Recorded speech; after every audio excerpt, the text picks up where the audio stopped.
by local conditions. And that's fairly uncommon given an aquifer flow path system. There has to be something driving it. So then, that's the question. What causes patches in an advectively dominated system?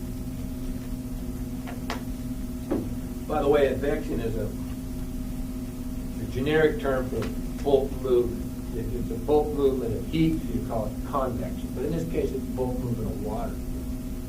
So I've come up with a couple hypotheses that I think make sense. The physical chemical conditions are patchy because they reflect patchy metabolic rates. It's all biologically driven. There's some variable energy supply out there, and the patches are being created by biota. Alternatively, the physical chemical patches at the whole floodplain scale occur because they reflect multiple scales of groundwater surface water interaction. That there are smaller flow paths organizing things that create patches between the wells.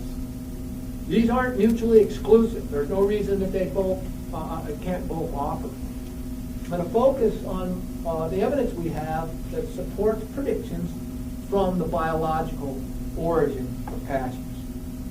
That means we need some evidence for metabolic signatures in these aquifers in the wells. So if we take a closer look at the wells and their profile, we can see that each well yields a lot of information. In the past plots, I was showing means for each well, but you can see that wells represent a number of observations. 5 seasons proceeding from spring through winter, again into spring and summer and then into fall. You can see that in some wells, there's no vertical structure to it at all. That number is not a lot different than the number 1 or 2 meters above or below.